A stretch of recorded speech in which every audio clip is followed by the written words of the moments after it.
ಚಿಕ್ಕಜಾಜೂರು ಯೋಜನಾ ಕಚೇರಿ ವ್ಯಾಪ್ತಿಯ ಮಹಿಳಾ ಜ್ಞಾನ ವಿಕಾಸ ಕಾರ್ಯಕ್ರಮದಲ್ಲಿ ಅಂದನೂರು ಹಳೆ ಗ್ರಾಮ ಪಂಚಾಯಿತಿ ಹತ್ತಿರ ಗ್ರಂಥಾಲಯ ಕಚೇರಿಯಲ್ಲಿ ಆರೋಗ್ಯ ತಪಾಸಣಾ ಶಿಬಿರ ಕಾರ್ಯಕ್ರಮವನ್ನು ಹಮ್ಮಿಕೊಂಡಿದ್ದು, ಸಭಾಧ್ಯಕ್ಷತೆಯನ್ನು ಒಕ್ಕೂಟದ ಅಧ್ಯಕ್ಷರಾದ ನಾಗರತ್ನ ದೀಪ ಬೆಳಗಿಸುವುದರ ಮೂಲಕ ಕಾರ್ಯಕ್ರಮಕ್ಕೆ ಚಾಲನೆ ನೀಡಿದರು. ಪ್ರಾಸ್ತಾವಿಕ ನುಡಿಯನ್ನ ಜ್ಞಾನ ವಿಕಾಸ ಸಮನ್ವಯ ಅಧಿಕಾರಿ ರಂಜಿತ್ ಶ್ರೀ ಕ್ಷೇತ್ರ ಧರ್ಮಸ್ಥಳ ಗ್ರಾಮಾಭಿವೃದ್ಧಿ ಯೋಜನೆಯ ನಡೆದು ಬಂದ ದಾರಿಯ ಬಗ್ಗೆ ಹಾಗೂ ಜ್ಞಾನ ವಿಕಾಸ ಕಾರ್ಯಕ್ರಮಗಳ ಬಗ್ಗೆ ಮತ್ತು ಆರೋಗ್ಯ ತಪಾಸಣಾ ಶಿಬಿರದ ಮಹತ್ವದ ಬಗ್ಗೆ ಮಾಹಿತಿ ನೀಡಿದರು.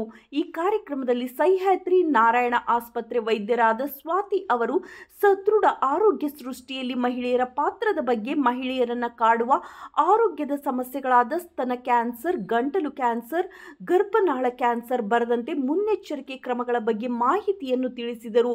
ಈ ಕಾರ್ಯಕ್ರಮದಲ್ಲಿ ಊರಿನ ಹಿರಿಯ ಮುಖಂಡರಾದ ಶ್ರೀ ಬಸಪ್ಪ, ದುರ್ಗ ಆರೋಗ್ಯ ಇಲಾಖೆಯ ಆಪ್ತ ಸಮಾಲೋಚಕರಾದ ರೂಪಶ್ರೀ, ಗ್ರಾಮ ಪಂಚಾಯಿತಿ ಮಾಜಿ ಅಧ್ಯಕ್ಷರಾದ ರವೀಂದ್ರ, ಗ್ರಾಮ ಪಂಚಾಯಿತಿ ಕಾರ್ಯದರ್ಶಿಯಾದ ನರೇಂದ್ರ, ಸಹ್ಯಾದ್ರಿ ನಾರಾಯಣ ಆಸ್ಪತ್ರೆ ವ್ಯವಸ್ಥಾಪಕ ಅಧಿಕಾರಿಯಾದ ಗಣೇಶ್, ಐ ದೃಷ್ಟಿ ಆಸ್ಪತ್ರೆ ರೀಜನಲ್ ಮ್ಯಾನೇಜರ್ ಸಂದೀಪ್ ಹೈತಾಳ್, ಐ ದೃಷ್ಟಿ ಆಸ್ಪತ್ರೆ ವ್ಯವಸ್ಥಾಪಕ ಮಂಜುನಾಥ್, ಸಮುದಾಯ ಆರೋಗ್ಯ ಅಧಿಕಾರಿಗಳು ಶಿವಮೂರ್ತಿ, ಹಾಲಿನ ಡೈರಿ ಅಧ್ಯಕ್ಷರಾದ ಈರಮ್ಮ, ಸೇವಾ ಪ್ರತಿನಿಧಿ ಶಾರದಾ, ಕವಿತಾ, ಕೇಂದ್ರದ ಸಂಘದ ಸದಸ್ಯರು ಉಪಸ್ಥಿತರಿದ್ದರು.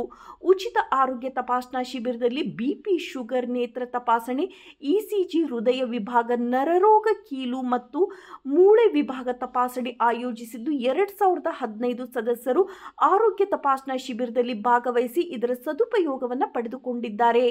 ವರದಿ ನಾಗರಾಜ್.